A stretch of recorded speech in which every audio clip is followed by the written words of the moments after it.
How did I know you're going to climb up there and do a little faux lick of this? I don't know what you're talking about. This piece of art. This piece of I art don't know what you're there talking provided at the hotel. There's a bug on the wall. I don't know what you're talking about.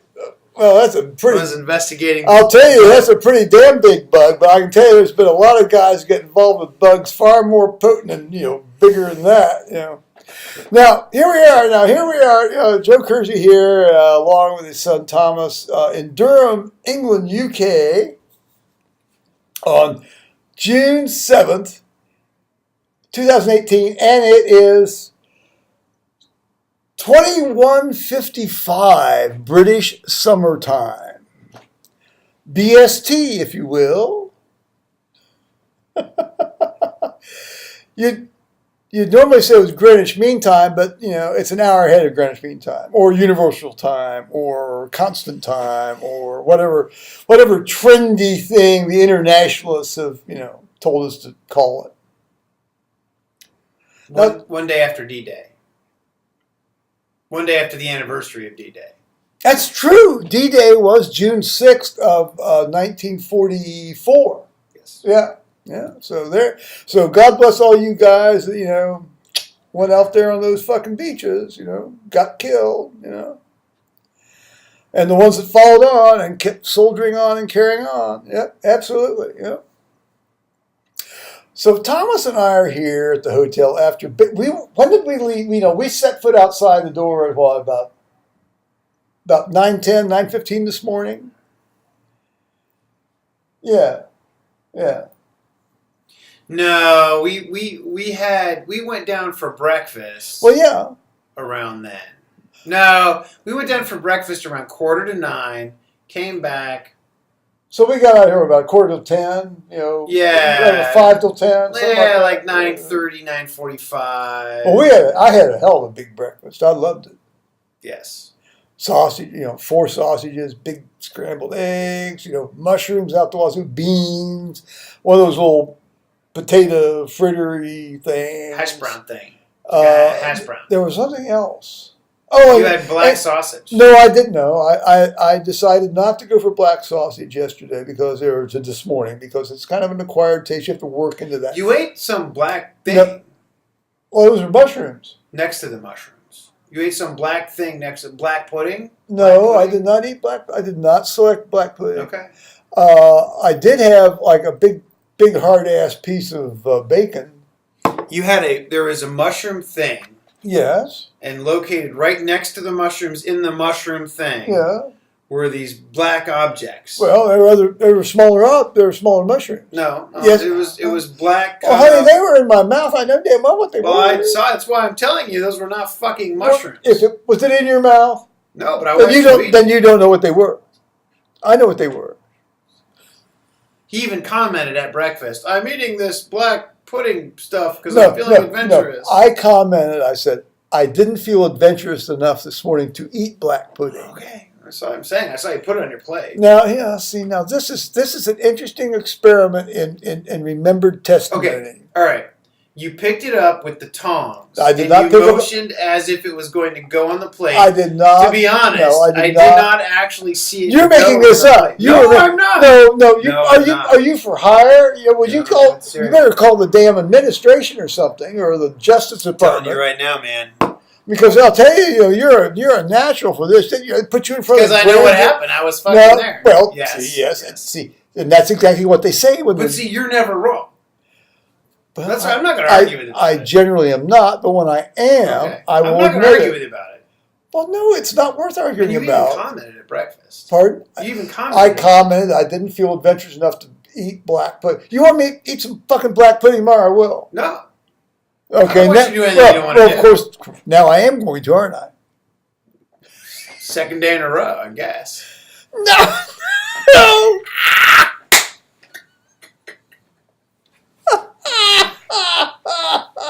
I'm just going to let it go, man. It's not worth arguing about. I swear We're not arguing. I'm having fun. I'm not arguing. I swear you ate it. I swear you ate it. I saw you put it on your I am but a simple country anesthesiologist getting through life, at this stage of the game, traveling in Great Britain and the UK and England. And who might argue traveling on my dad's dime? No. Everybody's allowed to have their say. Everybody's allowed to have their say. You did eat mushrooms. I saw. Oh, I know. Yeah, I ate lots of mushrooms. I tried. I would have taken more mushrooms if I thought I could get away with it without, the opprobrium of the onlookers. I don't even like mushrooms, and those mushrooms look pretty good. That's right. You don't like mushrooms, do you? No, well, under certain circumstances, but not as a standalone product.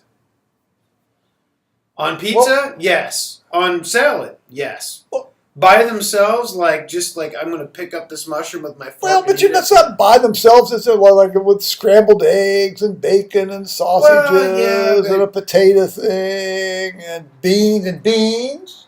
Yeah, I like the beans. Tea. Well, coffee down there. I have tea up here. Yeah, in the room. Which kicked your ass. What? Quote. What? The tea. No, it didn't. It was good tea. You're like, oh, this tea really kicks my ass. Well, it's good tea. I mean, it's not bad tea. I mean, of course, it's like all tea. It's like making the tea, waiting for the tea to cool, drinking the frickin' tea. Drinking the frickin' tea. Yeah, it's like hot. Was that your phone making a noise? Yeah. I'll mute it. See, so it's not like that's okay. Don't leave screen. Don't leave shot. No, I'm just. No, sorry. I'm back. I had to mute my device. Never leave shot. Always mute your device. Never leave shot. Unless you got to go take a leak or something. Yeah. And then generally take it with you. Take your computer with you when you go in. But don't show yourself taking a leak while you're. Oh, tell them about the cameras in the can. There was a camera in the can. This is at the library, right? At the library. The library. Yeah, the library. So you walk downstairs to use the gents' room. Well, walking downstairs now. So that's kind of a misnomer, isn't it? Because given the staircase situation at the library. In that staircase, it was reasonable. Now, I mean, I'm not crippled. Well, no. So for you, yes, you did just walk downstairs. Yeah, I did. Yeah. I didn't do one step at a time. But that's okay. No. Hey, you know what? You're still walking downstairs. There's going to be a time when you're going to go down. I'm not judgy. I'm not judgy. I think it's great that you're still walking downstairs. I know. You get yours in, I'll get mine in. I'm just saying. I think it's wonderful. Anyway, so I literally walked down the stairs. Yes, he does. But so then I go to the restroom and I notice as I approach this wall. And it's a nice clean can, isn't it? Yeah, it is. Well, especially for a university. University bar down there. Yeah, it's not like. Well, actually, I know the walls all look like they've been newly, like wall text or something. And I certainly updated. How many clean, very clean. How much graffiti did you see on those walls? Not a single one. I saw a little tentative M right in front of where I took a leak. Yeah, but it was like some, and it wasn't like even done with a pen. It might have been like with a mechanical pencil or something. I think the British.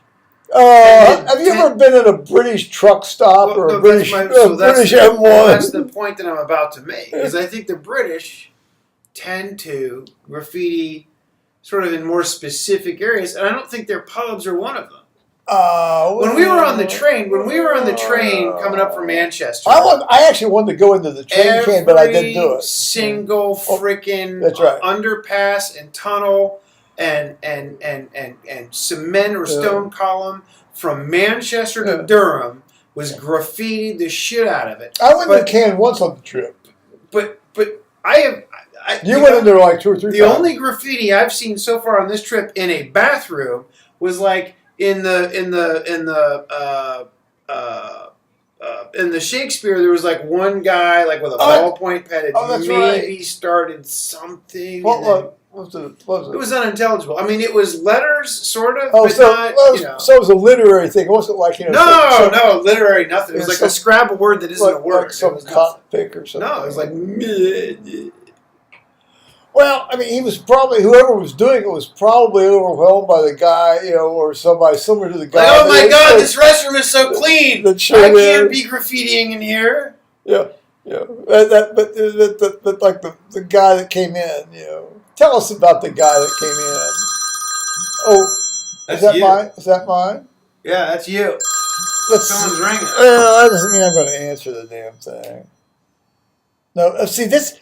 I have an advertising call from the United States. Yeah, this is an advertising call.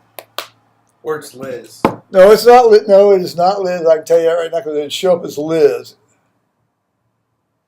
So anyway, I walk into this pub, this men's room, and there's this bank of urinals, and there's a little tiny, like, camera. Oh, we're back to the library. Yeah. Okay, I thought we were back to the Shakespeare. On the wall. Well, the camera was in the library. I know. Yeah. There was a camera on the wall, pointed outward, so it's not like somebody can watch you get your junk out and take a pee. But there was a camera in the men's room such that basically anybody washing their hands or entering a bathroom stall or exiting the bathroom stall or whatever was going to be seen on. I guess I think maybe it was actually put in to see if the employees that go in wash their hands. Maybe they don't care about anybody else washing their hands. Well, it's there. I mean, it's video. It's being recorded, regardless. Well, databases. So if somebody says, data's data. Some guy tried to mug me in the men's room. Now there's data. Somebody prevented me from washing my hands. So you can't fire me, sir. That's a good spot. That's better. Just hold on. What? You should have answered that sales call to see who it was. No, I'm not gonna. No, I'd just be like, you're on video now. No.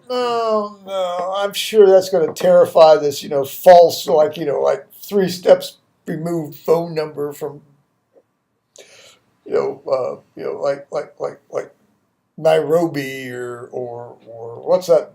Nigeria. Or, congratulations! You've been selected to receive a sweepstakes prize. I am the Prince of Nigeria.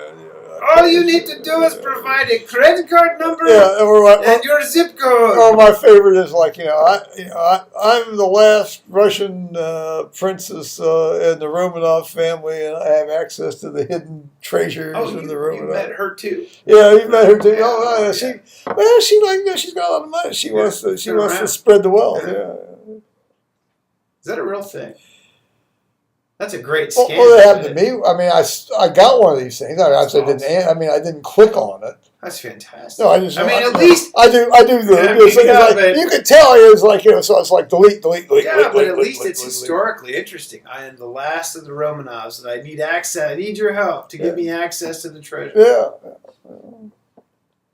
That's really good. Oh yeah, that was a good one. Yeah. Really, I'd almost give that person. I would almost give that person money just for being creative. Yeah, it's been very because clever. at least you're like, dude, that's really interesting. At least you come up with a good line. Yeah, that's good. Not like some made up prince from some country that doesn't exist. At least you've done your historical research. You're like, hey, I am. Yeah, it turns out I am the daughter. Turns out the communists missed my family. Who was the one that the conspiracy theorist said got away? Anastasia. Anastasia. Well, of course, they found Anastasia finally in the pit. Sure, but I am the great granddaughter of Anastasia. I have access. She had a hot affair. I just need your $10 to help me. But Anastasia had a hot affair by some hussar or something. Like 3 generations later, you got it's like. Just before I was assassinated and killed. Yeah, I got... before I was brutally murdered by the communists. At least I was supposed to not brutally murdered. I got laid, and then somehow, I had this magical birth, and, Just before I got it KGB style in the back of the head. Oh, no, they got it. There was a firing squad. It was like, they were like... Of course, she had this whole, it turns out she had this whole sort of cuirass of jewels designed to make the bullets pop off, but it turns out she was... and most of them did pop off her body, but the one in the brain. Don't shoot for the fucking heart, shoot for the fucking head. That joint does the trick, unless of course you're going sideways of the head, and then you get so it just goes. Then you. One presumes that if one is tied. Well, no, they weren't tied up. They just. They nailed her down. No, they said the communists. The commies told, lying as always. Commies said. We want to take a photograph of used to prove to whoever's negotiating with us for some sort of, that civil war, the Reds and the Whites, that you guys are still alive. So down they went. And the Tsar, God bless him, he loved his son and all. Oh, so you think they did kill Anastasia along with the rest? Oh, the whole bunch of them were there. Okay. Well, they've got photographs of them shooting them all together. No, but not Anastasia, right? Yes. That's the conspiracy. No, Anastasia's there. Oh, all right. And you can say, "Oh, the war." You can say what? That's the old. They all look alike. All these Russians, they all do look alike. Well, no, they did DNA. I mean, all the DNA that came out of that fucking pit where they threw them in, it's all Romanov DNA. No, I know. I'm just being nice. But Russians really do all look alike. They all like. Well, yes, because it is, as we were talking about earlier today, a culturally and a genetically homogeneous group of people. Unlike our country, which is now, it's like everybody in the world. I'm not saying that's good. I'm not saying it's bad. I think it's probably better than not, but, depends on how it comes together. In terms of genetic diversity, it's a mixing genes tends to be better. Well, yeah, particularly if, as the Northern Hemisphere people did here in the last 100-some years, chose to essentially kill off their best breeding stock in wars. Yeah. Well, the next thing that happens is, there isn't going to be another war where just, one generation dies. It's going to be. Well, okay, fine. That's fine. It's like, so you buy the next war is going to be a big nuclear war. No, the next war is going to be fought in some country that doesn't have enough military power to prevent it happening on their soil, like Iraq, and it's going to be Afghanistan, it's going to be used as a satellite client state like Kuwait, war. like Syria, well, like Syria is right now. Like Vietnam. Yes. Korea. Yeah. Well, yes. So right. So. Well, yeah, I know. I mean, that's yes. I mean, I don't disagree with your thesis, but I mean, you said major war. Well, if the sons of bitches are rolling up into your village to kill you and burn you down, that's a major ass war, isn't it? Yeah, but we're talking about from the American perspective. Well, maybe the American perspective ought to be what I just said. Well, yeah, sure, but it's not. Well, maybe it ought to be. Maybe some minds need to be changed. Well, that's not how running a nation state works, man. I mean, you run it from your own perspective. Here's an idea. Don't hate everybody that's outside you and say, oh, they can't come in. We're going to build a big fucking wall. Don't do that. How's that? Well, I don't like. I mean, that's just build the wall.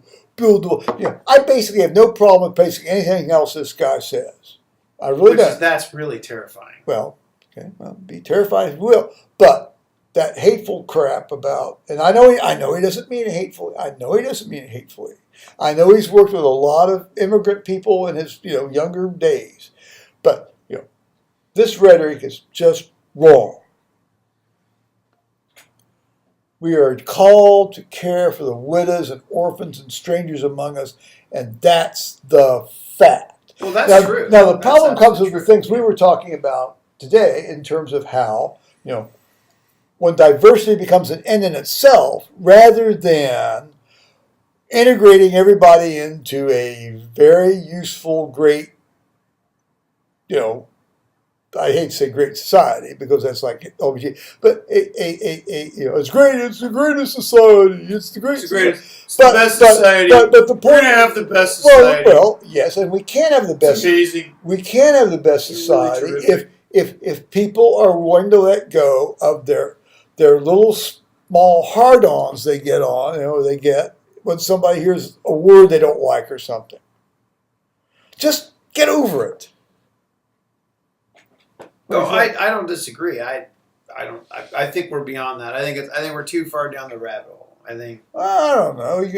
I don't know. I don't know. I mean, it requires a cultural shift. It requires a deliberate desensitization to the stuff that people are already, for the lack of a better term, sensitive to. That's right. Yeah. So it requires people to understand that if I say this thing, instead of sensitivity sessions, it doesn't mean we need to have desensitivity sessions. I mean, but when I say this thing, it doesn't necessarily mean that I mean. Well, tell them about towel and cotton picking.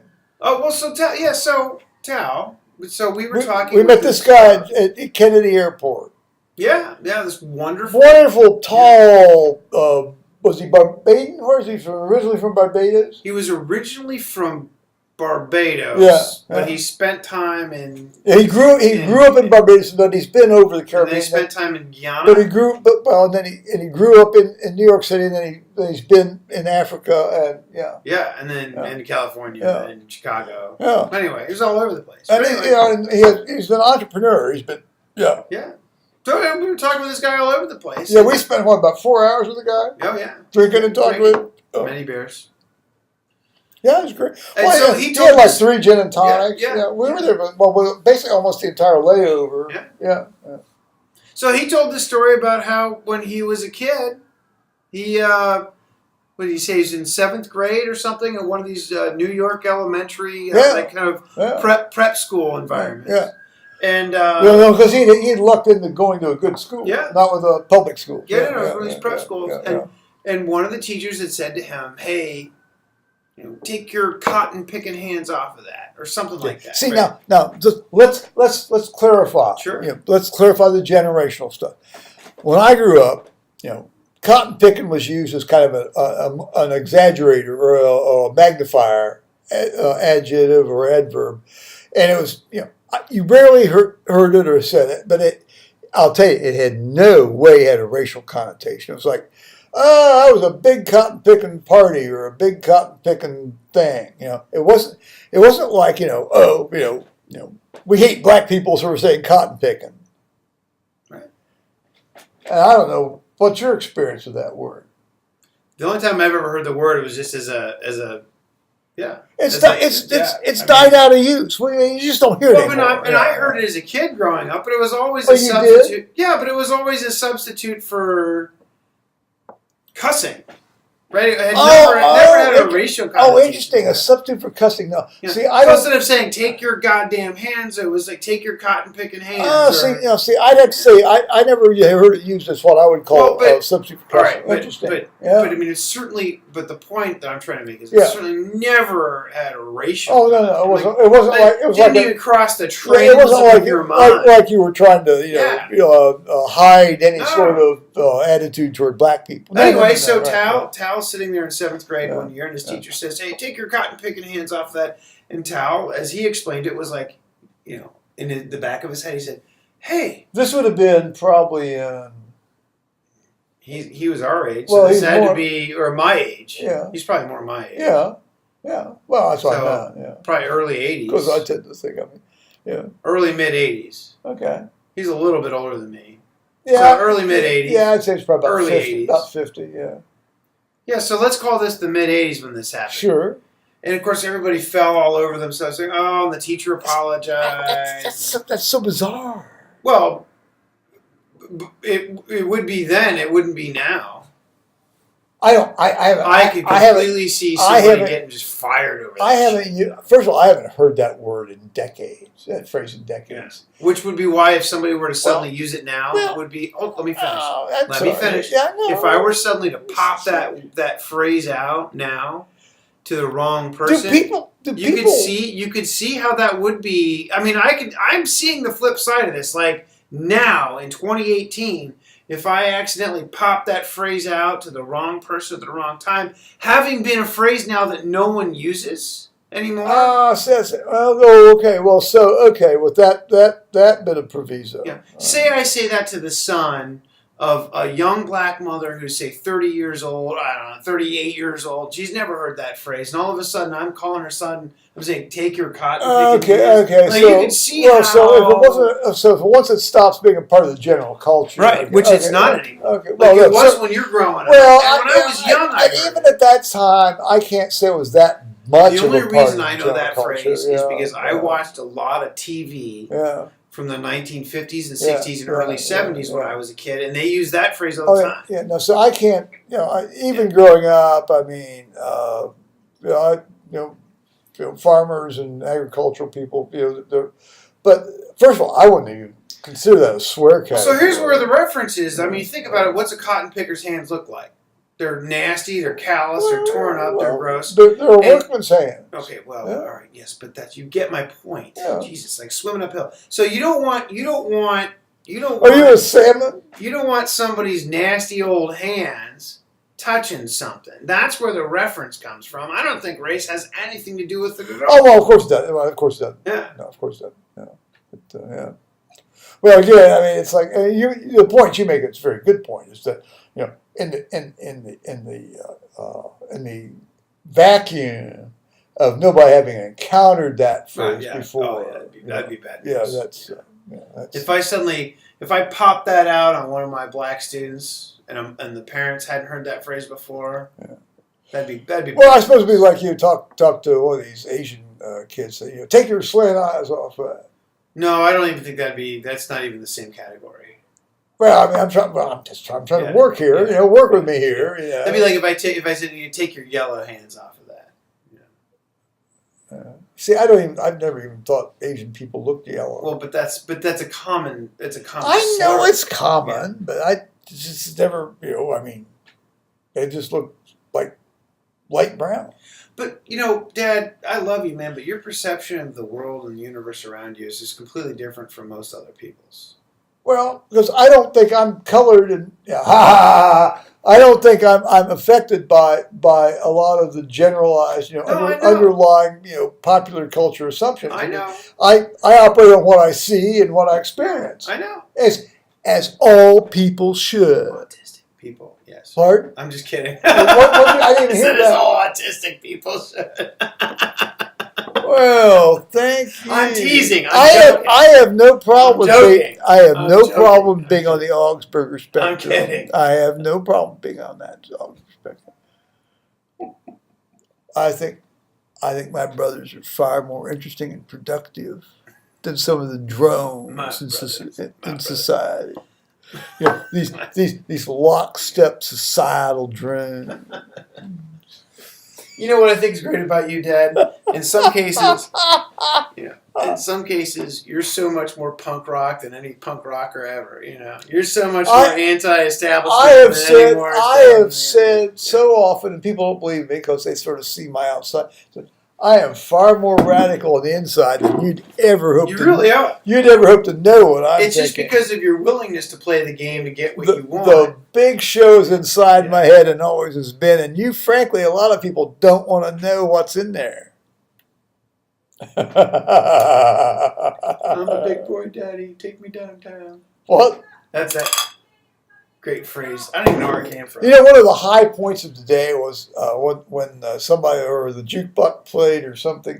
Hoosiers Take Me to Church. Oh. At the library. Oh, the music. Oh yeah. Oh yeah. Take me to church. Yeah, that's a good song. That is. Those of you who watch me regularly know why I'm saying that. I love the fact that. Now wait, I'm sorry. I'm sorry. Well, I just think, first of all, there's a dude in a tuxedo and a girl in a long. I don't give a fuck about guys in tuxedos. I'm more interested in guys out of tuxedos. Just to finish my sentence, standing out there on the bridge, and they were briefly looking into the window. Are they turning around? Maybe they can jump up and down. Are they jumping up and down and getting the bridge to shake? No. Well, then they're missing the fun of the evening, aren't they? They're going across the Cable State Bridge, and they can get that thing bouncing up and down. Live dangerously. Let's see if they can establish a harmonic on that. That'd be great. Yeah. Boom. I bet the British probably designed it pretty well. Well, yes. Other than those apartment buildings that catch fire and burn up. Well, the buildings were fine. It was just why would you put one of those flammable? Yeah. Let's take polystyrene, probably the most flammable, inextinguishable substance on earth, and use it to insulate buildings, and put it all over the outside of a building where you're like 1,500 people live, and then have it catch fire, and then have the fire service come by and tell them to stay put in place, stay in place. So I didn't see the interview, but Maybe they just had maybe that's why Theresa May came over to the library That's probably why. and was trying to hide from some of the fallout of that. I didn't see the interview, but they just had the guy whose apartment where the fire started on like the Today Show like 2 days ago. Oh well, that'll be reliable testimony. Well, I'm not to get. I'm sure the guy's giving reliable testimony, but I'm sure the Today Show is going to package it such that I don't know. Well, you know how it is. The news media always package things for what they want, whether it's what happened or not. Yeah, Fox News. Pardon? Fox News. I don't. It's no any news. I mean, any news. You know, it's like Sure. Yeah, it's Well, CNN does it too. Well, they all do it. They all fucking do it. They've done it for years. You know, and the only one of the good things about the right wing people that don't like the mainstream media is they have finally made it an actual issue that the mainstream media actually has to address, that they've been lying motherfuckers for decades. Well, no, they've been lying. No, yes. Some of them. Yeah. But don't fall into that whole Trump. No. Listen, like anything he doesn't like is fake news. Don't you say that I'm influenced by Trump, because I've been saying. I wasn't suggesting that. Well, and I don't pay any attention to this Trump shit. I don't even. I read the Wall Street Journal online. I read the Daily Telegraph online. I read the Daily Mail. Certainly, online. Those are complete bastions of great journalism. Well, the Telegraph and Wall Street Journal are. But I read the Daily Mail for entertainment. But occasionally, they have some. They have some military stuff that a lot of the other people won't even, bring up. Well, sure. Plus, who doesn't like a kid trapped in a fucking sewer for 3 weeks and is pulled out okay? I mean, I love that. alligator eats woman that was trying to save her dog. Hey, the thing is that's real. That stuff really. I know, it's great. It's great. So, I don't know. You probably don't look at my Facebook shit. Probably I do. It comes up in my feed. I'm not talking about my videos. I'm just talking about this. It all comes up in my feed because I never look at Facebook other than just put my videos up. Yeah, we do. We actually had another topic we wanted to cover. What was it? Yeah, I don't remember, man. It was cameras in bathrooms. Yeah.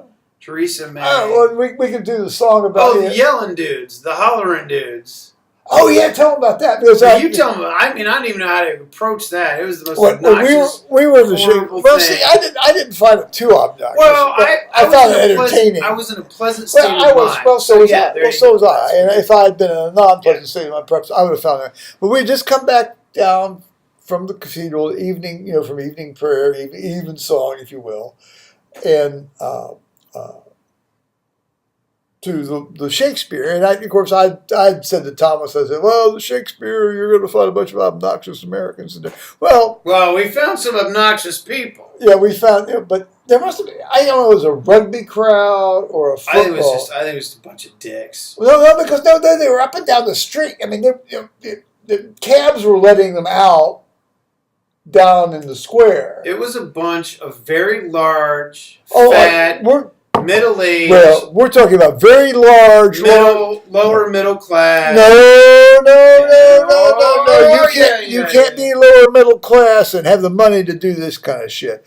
And we're talking big guys. We're talking big dudes. Tall. Yeah, they're all former rugby players, probably. Maybe it was like a former rugby player reunion or something, and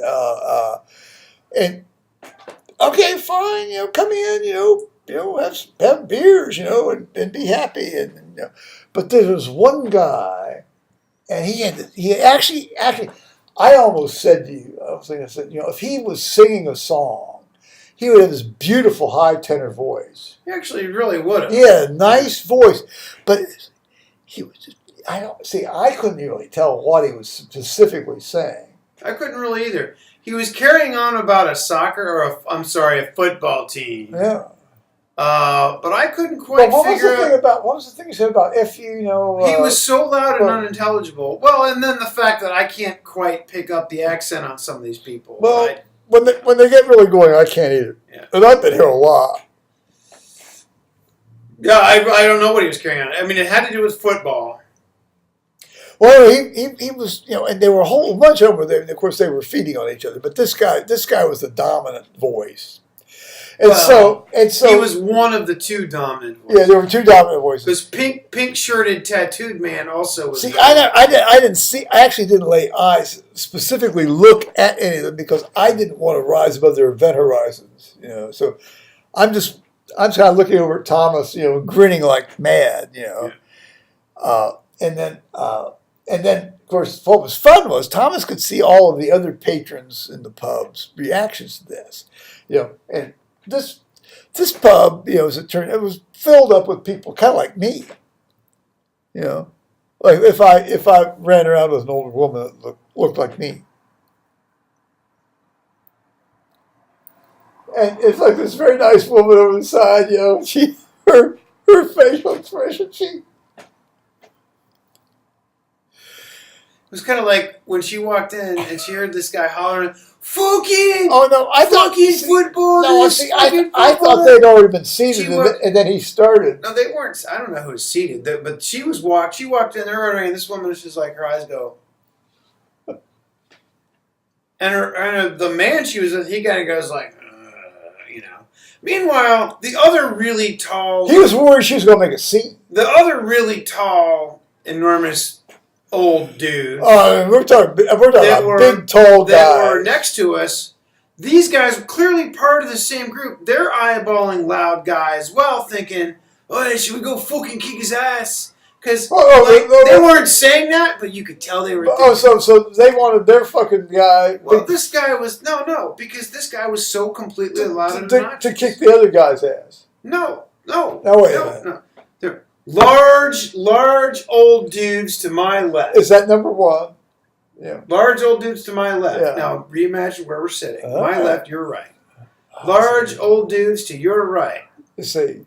Very quiet, standing having quiet pints. Oh yeah, no, the loud one is off to my left. Yes. Large dudes to your left. Yeah. Very large dudes, very loud, very loud. He was one of the loudest human beings outside of a classroom where you're trying to lecture without a microphone system. Dudes by the front door clearly wanted this guy to shut up. But you could tell. But those were like hot bourgeoisie dudes. No, they were very clearly part of the same I really like to watch. Jesus Christ! Hold on. I really like to watch athletics. I'm really tall. I'm really. They were clearly part of the same sort of. So they would be the what the loud guys would have called the pussy wing the pussy wing of the club. I don't know, but they clearly wanted the loud guy to shut the fuck up. Well, and who did it? Well, really, everybody wanted. Everybody can have fun. He clearly had his fun, and it turned in. He did. He did. Now, he let it go on for about 3-4 minutes. He even said, I should stop yelling now. Everyone was like, But see, what happened was by that point, I had thought, I could just turn my camera on in my pocket, and I wouldn't get any image, but I could record the sound of this guy, which, would be just a phenomenal sound. And, of course, the minute I did that, very much like when the coyote shows up and the coyote runs off, the turkeys show up, the turkeys run off. The deer show up, the deers run off.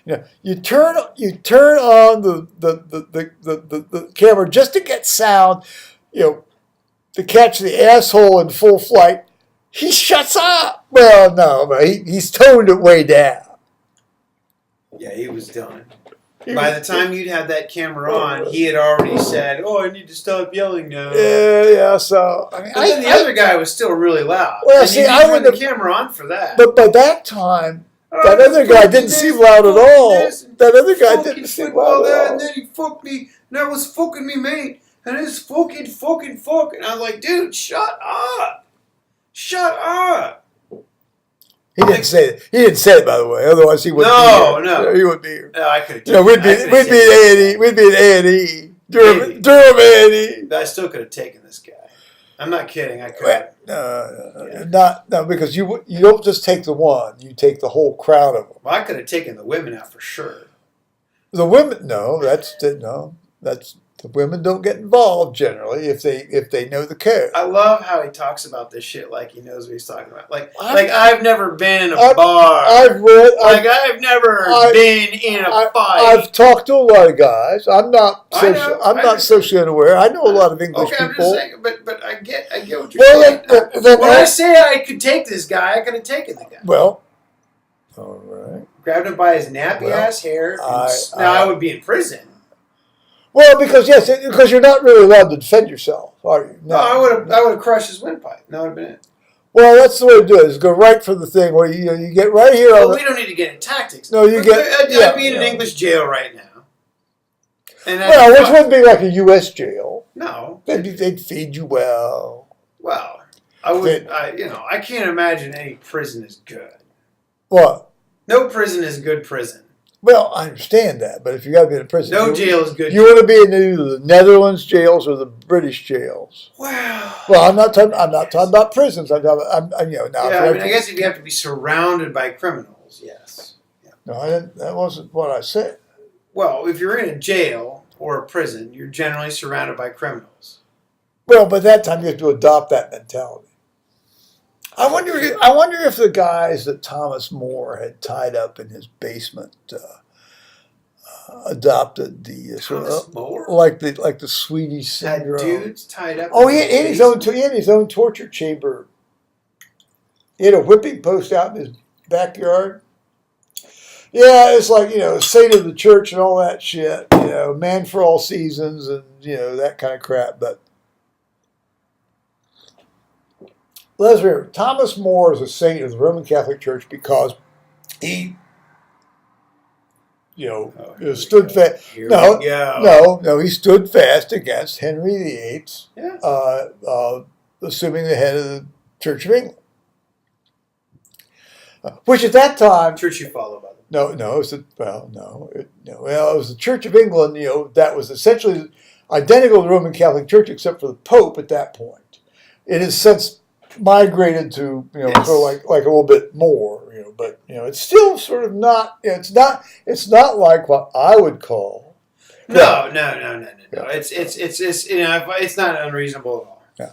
So you notice today the church we were at was called the Church of Saint Cuthbert and the Blessed Virgin Mary. That's right. Yeah. So the BVM got a mention along with Saint Cuthbert. Well, because it was a Catholic church before the Prots took Well, all these churches were Roman Catholic churches. They are still Catholic churches in the sense of like Catholic little c. Yes, but all believing Christians. Listen, I like to poke the bear, but it's true. I mean, it really is true. It's It's fun to go round and round with you about how you're not really a member of a real church, but I agree that. No, I think okay. Well, if we're gonna say that, then let's say I'm fucking with you. No, I understand it, but if you want to fuck with me, at least fuck with me linguistically accurately. Say I'm not a member of a real denomination.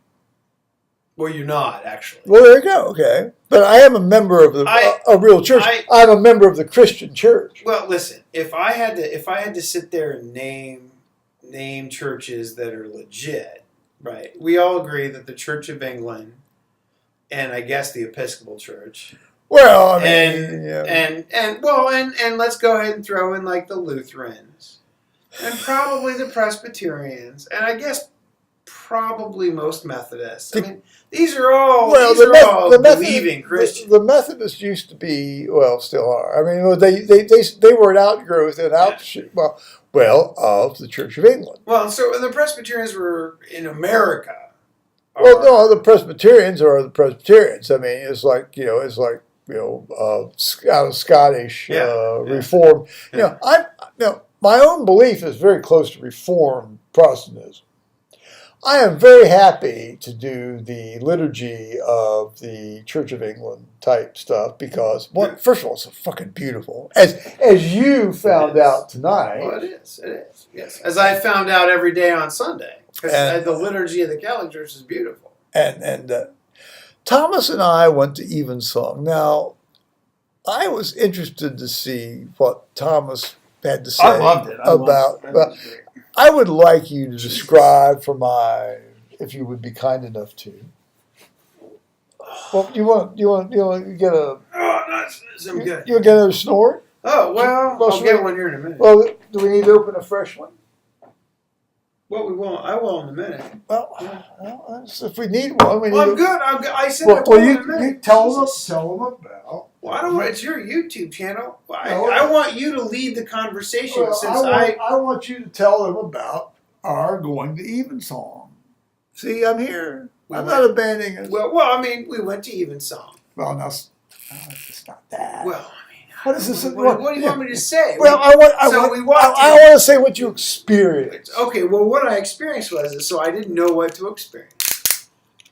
So I got sound. I'd never seen anything like it quite, I guess. You know we do this in the Got it? yes, Okay. in the Catholic Church when we do this from time to time, but not like nothing that I've ever been to. So yeah, we walk in there. And literally walk in there, just sort of, kind of. Yeah, I had those times where I thought it was going to be 5:30. That's fine. That's fine. Yeah, and if anything, but if anything, I found it more. The fact that we just sort of resting. Just right. Like I guess So here we go. I find a spot. I sit down. I locate my book. I grab the Book of Common Prayer. I see that you figured out where to open the book up to. Yeah. So I copied off of you, and then boom, here they come. Yeah. And what I found was what I like about it is that it was very, very similar to what you would do as a like in a Roman Catholic rite or even one of these Eastern Catholic rites. And what I also found really interesting is that of the 20 or so other people there, a lot of these people very clearly had adopted very Catholic. I don't know what you call it, prayer habits. Yeah, there were lots of bowing, lots of kneeling. Yeah. 3 or 4 of them were making crossing themselves. Yeah. Clearly, there's a prots, but they're here, But so I found that and it really is. It's a very Catholic tradition, So here they are singing songs of worship in this 1,000-year-old church. It was beautiful. It was absolutely beautiful. What I was blown away by was just how unbelievably perfect. And the little sign, I don't know if you saw it, it wasn't on the sign. It was on the prayer card, on the little prayer pamphlet, rather. Yeah. It says on the front cover, it says, please be, before Evensong begins, please be respectful. Yeah. Because even a whisper carries very well. Oh, I didn't see that. Acoustics I didn't see it. Read it. Where was that? Right on the front cover. Of what? Of the Evensong, that little of the cream thing. Yeah, the little pamphlet. Oh, I've never seen that. I've never noticed it before. But it says even a whisper carries very well. And I've had that in my hand many times, and I've never noticed that. Well, so sure enough, the acoustics in that church are incredible. God. Yeah. Sure enough, I mean, here's these guys 30 feet away. Well, it's like these guys are sitting in the back, and you think, oh, they can't hear anything. No, I can assure you that if they're sitting in the back, they're going to hear everything. Here these guys are. I mean, this guy's 30 feet away, and it's almost as if he's singing right in my ear. I mean, it's the acoustics were. No, they don't. No, sometimes they use a mic. Sometimes they use an amplifier. But I don't think they would. I don't think the choir is using a mic. No, not tonight. The readers were using microphones, but not sometimes they don't even use microphones. Yeah. Well, I think. Do you think they were doing tonight? Oh, they absolutely were. Okay. Well. Okay. I mean, I can't say one way or the other, quite honestly. Well, because it was coming out of that speaker. I mean, I could see the speaker. But yeah, oh, absolutely. But anyway, I loved it. I thought it was beautiful. It was incredible. It was a great prayer experience. It was good. So. Now, was that chick sitting next to me the crazy one? Which one? So the lady right next to me. No, I didn't. Was she the loony one? No, I didn't see the loony one there tonight. Okay. No, in fact, to me, I got the sense that the vibe of the were either tourists or they were university people that either getting ready to leave town or for some reason, So I got the same. Are we talking about comedian? Or are we talking about no the even song? Even song. So there was a lady sitting right next to me who clearly knew. She was A, very very uber prayerful. Yeah. B, clearly knew what to do. Oh, there were immediately next to you. Well, she was like two.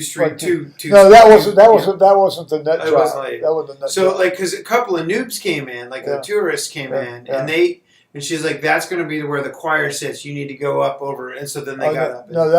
So she was clearly she was clearly a frequenter of even song because the nut job wouldn't even focus enough to even add help anybody. And then there was a younger, probably early 20-something girl across from right across almost from me. directly across from you. Yeah. She was clearly an even song veteran. So you could tell those two. I'd seen her before. That's the great thing about having gone there now. Many times over 3 years now, and I've seen them. Yeah. That's fun. It's great. That's why I want to keep coming back because it's like the Price Center said. Good to see you again. At Holy Communion at noon. The Price Center, the guy walks in with a little staff and everything, and does the wine, pays my wine. Oh, it's good to see you guys. That's great to see you again too. I said, I'll see you, next few days. Yeah. Now, what's that stick he carries? That's called a staff. I don't know. Those before. It's like that teleologic teaching one. Yeah, it's a teleologic teaching one. It's probably some sort of special name on it, but no, it's he's a Price Center or a verger, but it's a Price Center in the sense that he sets up. He leads the priest in and says, stand. It's like stand there. It's like like the sergeant in arms. Well, it's like the presider. It's like in the National Cathedral. It's like very much like a sergeant. It's just like come in, follow. Well, it's like if you watch. I don't know how they did this particular royal wedding, but the one that was done in Westminster with who's he fetch William and Catherine. It's like if somebody's going to read, they go up the guy goes down and then the guy follows the guy up and points the thing up the staircase. Go there. Bitch. Yeah. Read. Which makes you think that maybe when the office originated, it was like you had just a tremendous number of brain dead, nearly inebriated, insensate people that need to be led around to do their role in church. And Henry VIII. So. No, it's something. No, this office has been around for long before Henry VIII. Even Henry VIII is like all monarchs. Oh, I'm Henry VIII. I am. Yes, I am. I'm Henry VIII. Yeah, well, that's the way he thought. But yeah. Well, I mean, the guy. He accomplished some stuff. Think about how he died. Think about how he. He died in bed. Is how he died. He died in bed because he was 400 fucking pounds and his horse couldn't hold him. Well, no. So he broke his leg and died of an infection. Think about how many fucking monarchs at that stage of the game didn't die in bed. Think about not his predecessor, his grandfather. He died in battle like men. His grandfather didn't die in battle. His grandfather, people killed the other guy. Who was found buried under a Leicester parking lot, Richard III. Yeah. They all, I mean, it was terrible. Well, they were all killing each other for the throne. Well, yes. Yeah. Well. So, rules for inheritance of the throne have always been sort of like, a very, how should we say,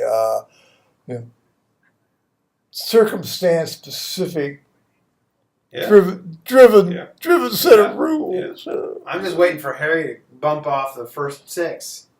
He's gonna rise up. Well, he can get his Apache or his machine gun or something. I'm gonna start making T-shirts. Well, what they need to do is Harry, rise up. Well, take the throne. Well, what they could do is they could send in Megan's father. He's a good old boy. He could sort of roll around the pub. I don't know. I haven't seen Megan's father. I mean, I know he's he's a perfect good old boy. He looks like a perfect good old boy. Yeah. There's nothing wrong with being a good old I boy. don't know. I'm a good old boy. Would you all say I'm a good old boy? I'm a good old boy. No. You say you don't think I'm a good old boy? No. Really? No. Oh, that disappoints me. You're like the furthest thing from a fucking good old boy. You're you know. No. I want to hear what you're saying. No. I mean, you're like everything besides a good old boy. I mean, like maybe because you grew up on a farm and suffered a little bit, as a kid before you went to fucking college and then went to fucking medical school. Took my first shower at the university. Yeah. University. So, come on, man. Yeah. So I'm not a good old boy. I'm disappointed. No. I thought you'd give me yourself approval of a good old boy. Now, see, there we are. Even if you were suck hind tit poor, you still we weren't suck hind tit poor. No, I said you. My mother grew up suck hind tit poor for a while. You're missing the point. Yeah. Even if you right now, like 60, how old are you? 66-year-old. I'm 66. 66-year-old Joe Kersey were suck hind tit poor. Yeah. Having had similar experiences that you've had in your life, you still wouldn't be a good old boy. Well, why not? You're too well educated and too fucking smart. Well, no, I don't. I know a lot of educated people who are smart that are jerks. So, are you trying to say I'm not a jerk? Are you saying all good old boys are jerks? No, I'm not. Well, no, I mean, no. so But that was your implication is that good old boys are jerks. Okay, well, thank you for pointing out the extreme absurdity of the logical position. I don't think that was extreme at all. I mean, well, that was implied. Okay, well, then let's go back to the point. Define good old boy, because I guess maybe I don't understand your definition. Well, a good old boy is a guy that likes to sit around and drink and tell stories and take care of the people around him. That to me is a good old boy. Oh well, shit. Yeah, okay, then you're a good old boy. By that definition, you're a good. Well, how would you define a good old boy? A good old boy is a guy that likes to sit around and drink with his buddies and take care of those around him as long as it benefits himself. And if he happens to have any wealth or power, it's absolutely going to make sure that he'll take care of people around him as long as it benefits himself. Okay, so you're talking about... And even if you're a poor-ass son of a bitch who's a good old boy, you're still going to adhere to the code of the good old boy, which is keep anybody else around you that you don't like down. Yeah. Okay. And so I guess the operative point of that is keep anybody else you don't like around you down is no, you're not a good old boy. Okay, because a good old boy means you shut out the outsiders. So by my definition. Okay, so but I'm a Yankee. Well, no. That's interesting about that. I'm from Northern. Well, no. I think I would agree. You've taken my definition and taken it to a bit of its logical extension. I think while I don't have in my definition that's implied that you've put in yours is the final stuff about the exploitation. Well, it's my understanding of the definition of good old boy comes from the phrase, "Oh, it's a good old boys club." Right, well, it's dudes doing favors for other dudes to benefit themselves. I tell you, that's the way the world works. And I have no problem with that. Basically, not in the United States. No bullshit. I cry bullshit because that is not the country I want to live in. If I want to live in Mexico, I'm not talking or about Argentina, I'm not talking about or Eastern I'm Europe. not saying set that up as the role model. Well, but that's the argument. I take great serious.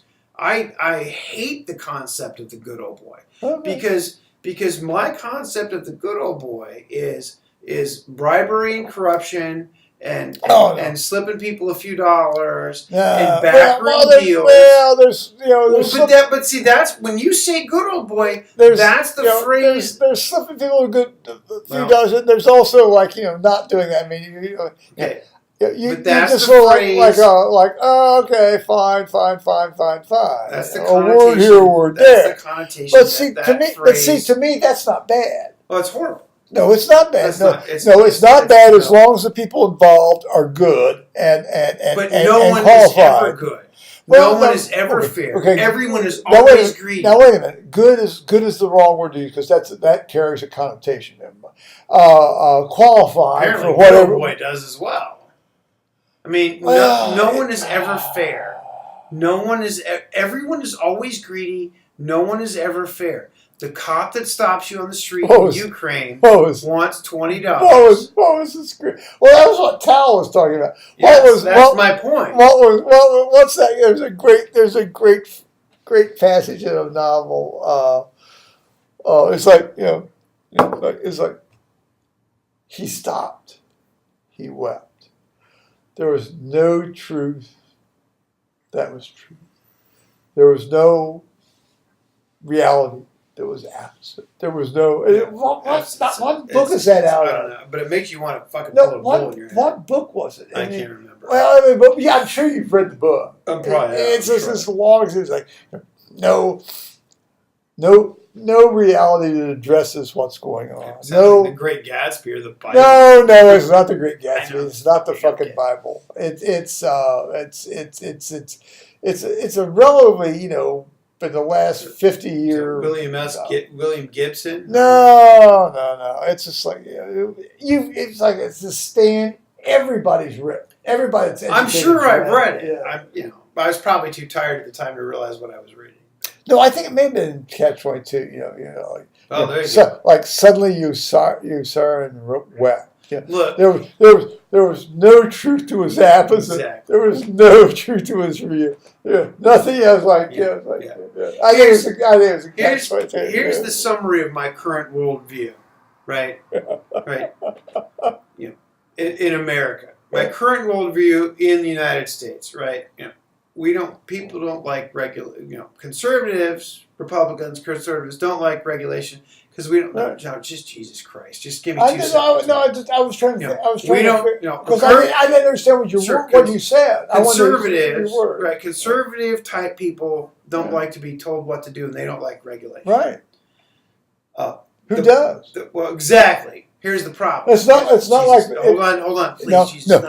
Give me 2 seconds. It's not like the Mr. Rogers song that said the title is "I Like to Be Told." To make the fucking point, you have to let me finish the point. Well, I know, and I have to make that point to make this point. You're going to make clear. No, not really. So I'm going to start over again. So conservatives in America don't like to be told what to do. They don't like regulations. Who does? No one does. But the problem is that nobody in America, or the world for that matter, is fucking ethical or moral or will do what is right as long as greed, money, and power are involved. So what is the natural inclination when you go forward? Oh, I must regulate this behavior. What's the problem with regulation?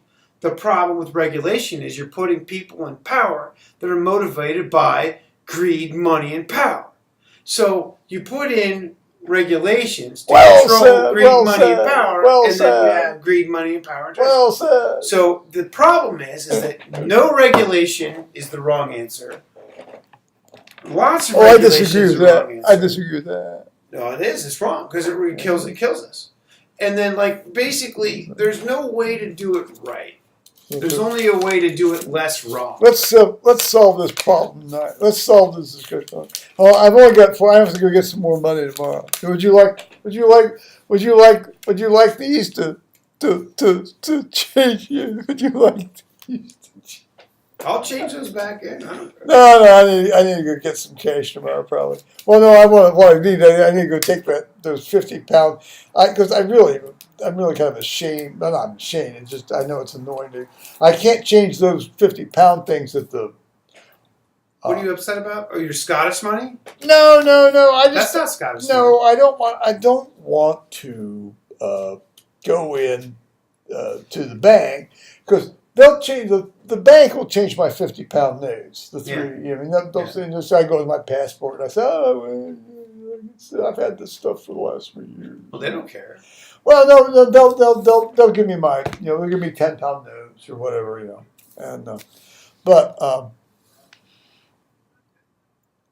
it's no, I don't know. You're getting hung up on something. I'm not clear what the problem is. Well, there's no problem, but I always try to play out in my head any potential problem because that's the way I do things. Yeah, it's the same way I hear things. I understand how you work, but the problem that you're playing out in your head right now and on video, no one's clear on yet. let's find out if it's still recording. Oh, it is. Oh, it's great. I get the way you work, man, but the problem that you're trying to play out in your head is like no one knows what you're talking about. I certainly don't. Well, maybe my longtime viewers might notice. No, because if you can't read them, if I can't read them, you can't read them, right? Because come on. No, he's known me more. He's only longer than you guys. That's right. Well, no, not known me. He's been around me longer than you guys. Tell him about the time you dislocated my shoulder, Tom. You deserved it. No, I did not. No, I did not. No, shit. That was totally on accident. I didn't mean to do that. I know you didn't mean to. I've told that story on YouTube. Correct. I should tell you, I have told him too about the time. Why don't you tell him? I was, we were playing and I went up there and I banged your head into that overhead door jamb, and I thought, oh, I've killed my son. I've killed my son. Well, no, you know, because How can I remember it? I brained you. And then what was the one about? I hit your front tooth and like you became Black Fang. I don't think that was your fault. Are you sure? No, I remember that. No, I mean, I bashed my face on something. That wasn't your fault. Oh, I thought that was me. No, I mean, you called me Black Fang. Well, I called you Black Fang because you had a dead tooth. I'm pretty sure that wasn't your fault. I kept calling you Black Fang. Well, okay, well, that's nice of you to say that. I think I did. I think I somehow inadvertently bashed his face. I don't think that was because we played. You loved that. Yeah, I don't. You loved that shit. I remember. So in my mind's eye, in my memory, I remember walking around as a little kid, and you calling me Black Fang. But I really don't think you. Did you do that with Carter? You throwing him up in the air and all that shit. Well, I didn't hit his head on the ceiling. Well, I know you didn't do that. I don't think you were, trying to emulate me. That wasn't my child raising technique. That was just what happened. Yeah, we horsed around. Yeah. Well, did he like it? You loved it. I don't know. I mean, I remember loving it. So that's why I did. If I didn't think you would love it, I wouldn't have done it. Yeah, I mean, when you sure seemed to love it. Yeah, I mean, he didn't complain. Oh well, that's generally a good sign. I mean, I was always being hovered over. Yes. Watch that boy. Don't hurt the boy. It was fine. I had to spirit you down to the park or some shit. Oh no! Kelly is perfectly ready to let me go down to the park. Well, of course. So the poor woman could have a few moments to herself. The great thing with you was, you like to go walk beside me down to like McDonald's and have egg McMuffins and things. Yeah, that was great. Yeah, that was great fun. So once you got so you could sort of walk on your own and you'd settle down and hold my hand, which was never a problem with you because you generally fell in the line very quickly. And if you didn't, well, then you fell in the line very quickly. Fucking terrified all the time. That's good. So why don't you tell applied terror is good. Yeah, not really. Tell the dislocation story, and then I'll tell my 4-year-old version of it. Okay, the dislocation story is. We've not told this before. No, I've Are not. you sure that in all of your 1,501 videos, this almost demands its own video, but this really does demand its own video. Actually, so really, as a précis here. To a separate, we'll have to do the separate. You were 4. Yes. This was 78. So I was I was an anesthesia resident. I was unaware of that. Well, I was an anesthesia resident. Because I was 4. Well, anyway, for someday, anesthesia residents got a little more. So anyway, Marilyn was there. Marilyn, who's now started drinking again, so he's going to be a lot more fun to be around. Dad, don't put that shit on. And so, they don't know anything about Marilyn. That's just a name. Yeah, but that's not. I got called her Hoobie Dooba or something. So Hoobie Dooba. That was not meant for public consumption. I know they don't know who she is. She might know who she is. She watches this shit. That's fine. All right, go on. She watches me? I don't know. But I almost shit my pants on that one. Well, let's not fucking belabor the point. Let's move on. Well, then don't sidetrack me. Jesus Christ. Sidetracking you is really pretty easy. Yeah. Well, here's a fucking flashing light. Woo! Hey, I remember when I was over there. So, you and your mother had been. It was 70. It was 78. It's 1978, and You there were was a resident.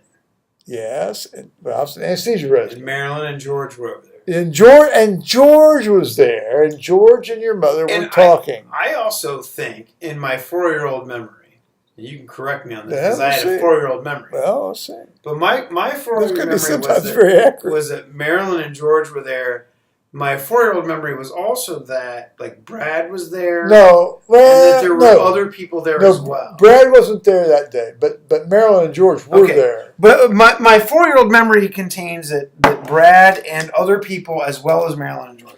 Well, okay. I may not remember that. Brad might have been there. I don't remember him being there. I vividly remember, what basically happened. Okay. Well, I remember what happened. Vividly. Well, what vividly burned in the memory. No, you're supposed to tell the story first. What vividly happened was that Thomas, for some reason, was getting progressively pissed off at his mother. Oh, sorry, YouTubers, while I adjust my nuts. You gotta adjust your nuts. Sometimes. I may just shit my pants. I have to go in and wipe my behind. But anyway, that's called travel. That's called travel experiences.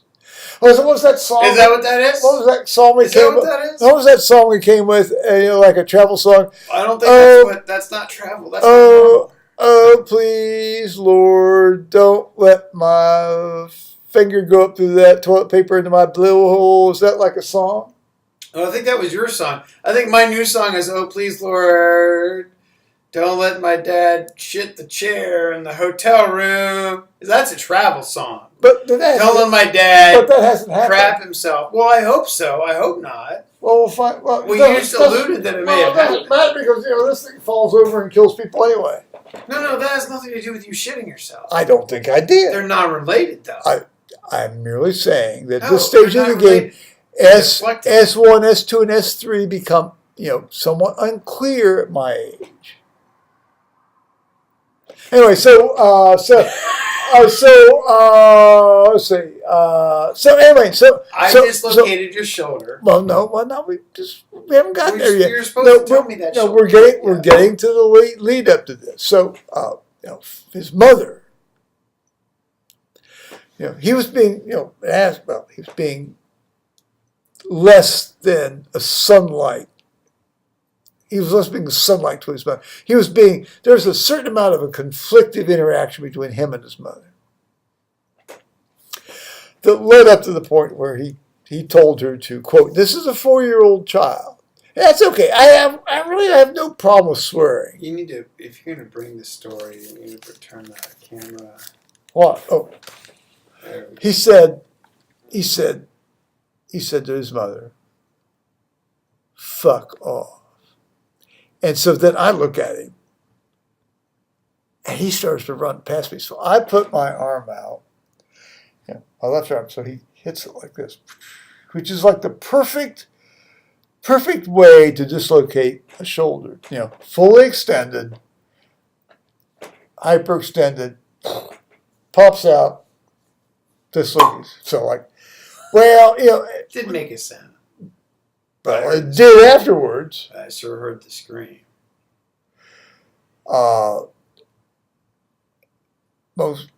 Actually, compared to my broken ribs here in March of a year ago, the second most painful pain I've ever had. Amen. It's like my arms like this. I mean, I can't. It's like I know immediately what happened. I said, that guy's dislocated. I couldn't tend to you then. You knew, you fled upstairs. Oh, I can't. You fled upstairs. I got away. I never paid physical price. And so I called one of the orthopedic residents I knew. State who was on call. I called the secret number to the hospital. The Get, secret number. yes, the secret The number. secret number. The secret number. Get right into the damn hospital and get hold of anybody. And I said, look, I've just dislocated my shoulder. How do I put it back in? And the guy walked me through it. Well, so I had to get on the table and all, and I think, and then I had to get. Your mother had to go get a bunch of books, and we had to put them in like a bucket, and so it's like a thing, and and then just you have to get that shear, because you got to extend it, and then you've got to internally rotate it, and you've got to work on getting it to relax. You got to relax, and you've got to do this in the first half hour, otherwise you're fucked. And you sort of like, oh, the bucket with books was to put weight on. Oh, so weight, yeah, all right. yeah. So I'm in my head. I'm like, what the hell's that? And you get the weight, and you have to let it relax and relax and relax and relax and relax and relax and relax, and then it's sort of like all of a sudden rotates and clicks. You heard that, didn't you? No, I didn't. Well, I did. And I'll tell you, it's like one of the best. It's better than the best orgasm in the world you're ever going to have when that thing pops back in. Because it relieves all the pain. Well, because the pain's gone. Yeah. But what it is, it's like for 10 to 12 weeks, you've got to just basically sort of. Now, of course, they say, "Oh, you got to keep this in a sling for 12." I got to make a. I can't. No, I can't do that. So I what I did is I hung a belt around my thing, and I was doing one of these things. Yeah. But I got it in fast, and so it has since come out 10 other times, and that's pretty. Of course, interestingly, the 6 times that it's come out, well, 6 of the time, but 10 times it's come out, have been during sex. Coitus. Well, not technically coitus. Gay sex. Gay sex. No, it's just like fooling around in bed. Hey, you roll around, you fall out of bed. Yeah. Well, trying to hump. Trying to hump. Now, I recall you wanted me to be quiet because of the. Payback's a bitch, isn't it? You told the story. You told the story very well. I mean, I don't have much to add. So anyway, the point being that's pretty much how it happened. No. I would like to know what motivated you to tell your mother to fuck off. Oh shit, I don't remember. But I'll tell you right now, 4-year-old Tom remembers saying something awful. 4-year-old Tom does not remember what he said. The only reason I remember saying fuck off, because you and Mom, which is really odd, both universally agree that I said to fuck off. Gee, I wonder where I heard that phrase. But anyway, so society. Yeah. Society did it. Yeah, 4, right? Yeah. Society did it. So I said this horrible thing to my mother, and then Dad's description is correct. But so I'm standing by. I didn't catch your ass. So I'm standing by. If you can envision YouTubers, imagine this wall behind me. Now envision a wonderful, sort of Victorian style fireplace. This is where we lived. Imagine the wall. This was the fucking fireplace. This is the kitchen. No, it wasn't. Imagine the wall. Well, imagine the wall you can't see. Oh, that's right. No, you did. You ran past. This is all in the living room. Yeah. Well, it was in that. Well, I guess it wasn't room. really a fire. I guess there wasn't like a fireplace. I guess it was just like no. You ran past. No, because you ran past me. You ran past me. So imagine this way is the if you, YouTubers. That is the way to safety. The stairwell. If you had gone out, if you had run into the kitchen and gone upstairs, that would have happened. But you stayed where you had said it and then ran past me and I ready to catch you. Let me reenact this, YouTuber. So here's imagine a small boy of 4 running straight at the camera as Joe Kersey reaches out. So small boy of 4 goes, and then just at the moment of impact, where Joe's hand would likely have been able to wrap this child. Yeah, if you had hit me up here, here. But boy, if Ford dodges out. But you went out and hit me on the outside. The extreme leverage thing. Joe, not being the most agile of individuals, makes a decision instead of pulling back. Makes a decision to try to reach and I was trying to catch it. Yeah. So basically, the description that you've heard here, YouTubers from so this isn't like a societal change thing we have to go through. No, this is actually real. So this actually happened. So the difference is at that point your description is fine,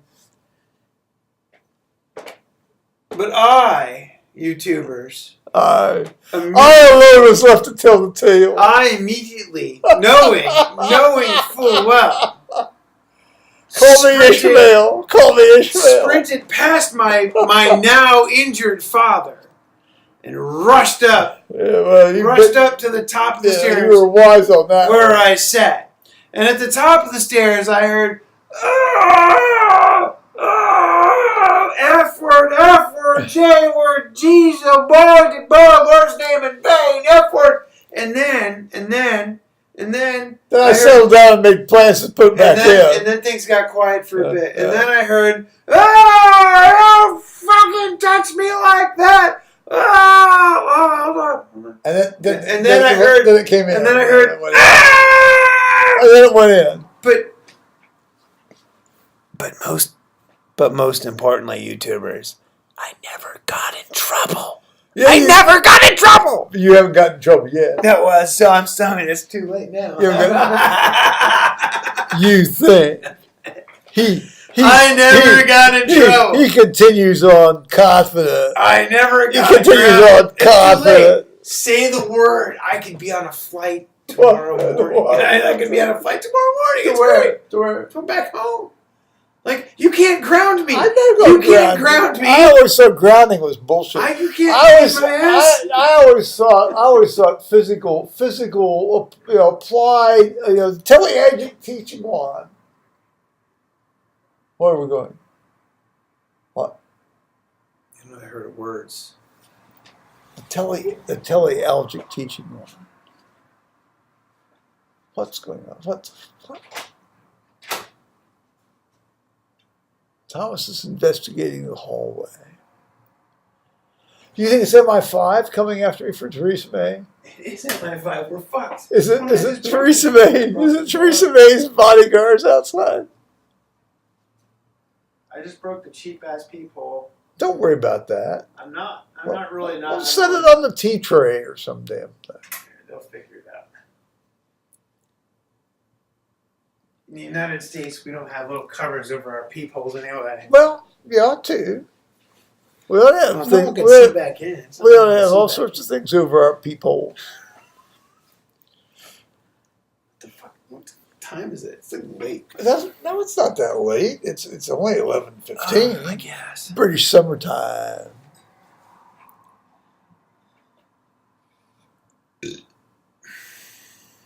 Well, so we did that. I dislocated my dad's shoulder. Yeah, you did. Yeah. And thank God I was able to get hold of this orthopedic resident and tell me how to put back in. And that's been out. Great story. Yes, it is a good story. It wasn't a great experience. Meanwhile, Georgia kept talking on about some sort of fucking movie or something like critique about some Marx Brothers bullshit in read. It's like it didn't bother him, I don't remember. I don't know. I went. Well, it was the great thing. One of the great things. I went and hid because I knew I would die. George looked like he was about ready to throw up most of the time. Yeah. I'll tell you, you could tell he was. I can't speak to that. I was 4 and I was hiding. He was wanting to do several things. He wanted to either like pull out his baseball statistic notebook and tell me, this guy batted in 8 runs or some bullshit. Yeah. He wanted to do everything. He wanted to do everything but be there. Well, I do recall at that moment. I do recall very distinctly sitting at the top of the stairs. Yes, well, that's always the best way to find out. Hearing really not hearing Marilyn say much. But I do recall George. I recall Marilyn saying two things. Like, one, okay, how do you want me to hold this arm? Yeah. Marilyn rose the occasion. And then I recall George saying, okay, what do you want me to do? What do you want me to do?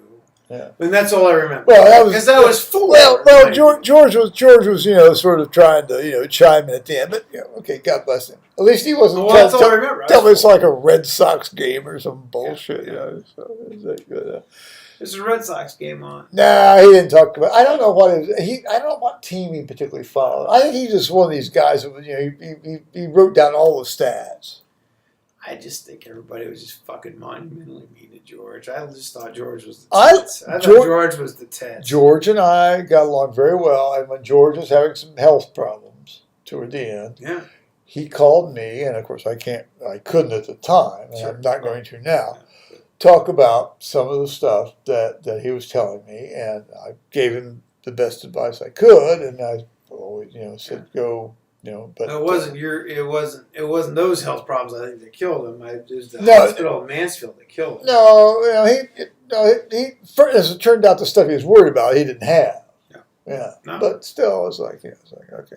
Well, it was like guy to guy. I mean, George so rarely talked like a guy to another guy. Well, I mean, he was a strange ranger. I mean, he was just a little bit of an outlier. I know how to talk to another guy like a guy. Yeah, but it doesn't mean you're not an outlier. I'm just saying he was an outlier. I know it. I don't. Yeah. I like outliers. Yeah. I like outliers. I actually seek outliers out. He was the classic absent-minded professor. I think the poor dude just kind of had a lot of weird shit going on in his life. I frankly think that some of that absent-minded professor shit was calculated. Well, either way, I mean, I don't know. He died before I knew him. He was harmless enough. He was a good guy. But my understanding is that he had a weird thing on his lung. He made the mistake of letting a Mansfield hospital do a biopsy.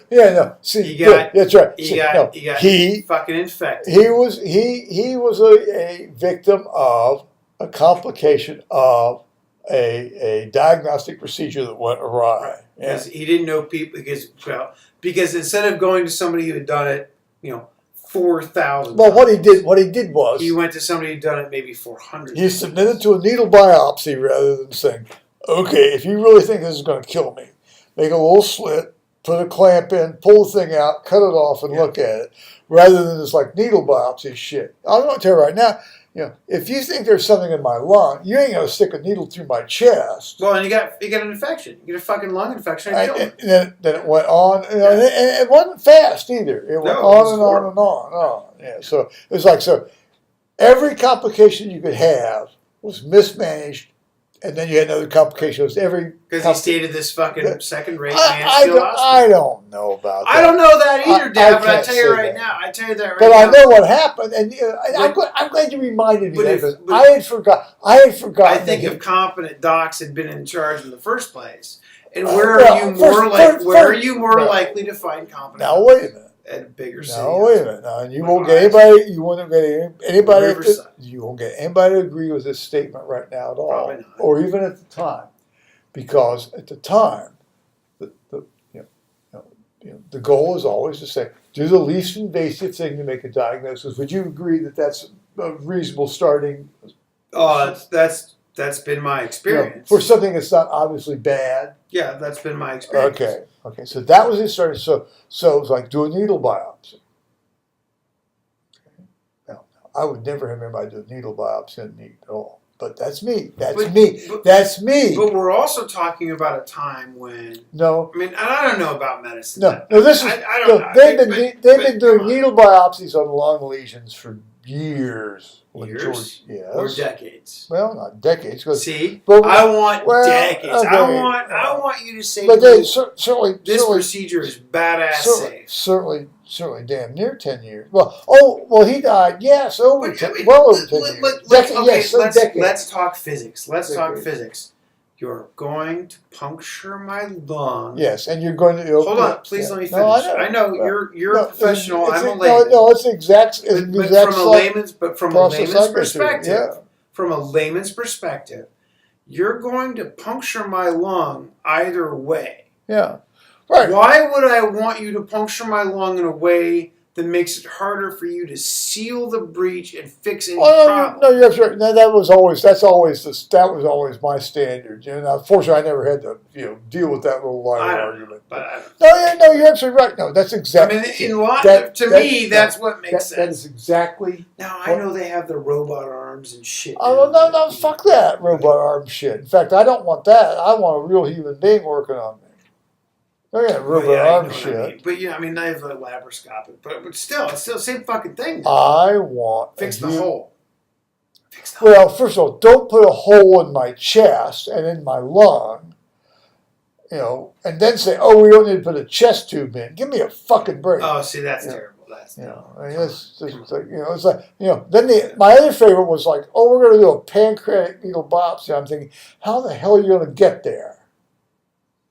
Did that happen to him? No, but that's a lot of people. They do pancreatic. There's basically only two ways to get there. Well, the pancreas is retarded. You go through the front or you go through the back.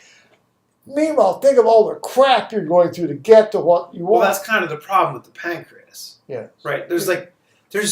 It's literally buried. The pancreas is like the heater in a Ford truck. It exists. Right? You literally. You got to take out the entire. Take everything out of there. You got to take the whole front end apart. It's exactly. I like that. It's like God puts the pancreas in first. The pancreas before everything else gets built. Heater in a Ford truck. I mean. Yeah. I was getting ready to go take a leak, but that's okay. Go take a leak. Take a leak. No, I don't want to pause it because we've been videoing now for quite a while. Oh, let's see. And it hasn't stopped, so I'm delighted. Well, why would it stop? This is your actual because it does that from time to time. I don't think it does. Okay. I'll say what I'm going to do is I think then we'll pause for a moment. How's that? Would you agree with that?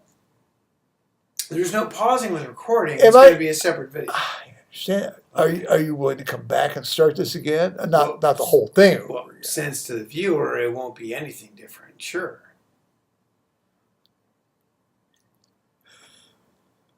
Don't smile like this. Don't do that 7-year-old smile. That's why that kid in Washington State got killed. Jesus, Dad. No, that's not. They said, "Oh, this kid's." Every picture they put up like this kid went. Listen to me. I want you to eat some dinner. Eat that fucking sandwich. I will have a sandwich. Right now. I've got to take a leak first. Take a piss and eat that sandwich immediately. You haven't eaten. That's, what's that? I'm trying to think of a great, okay.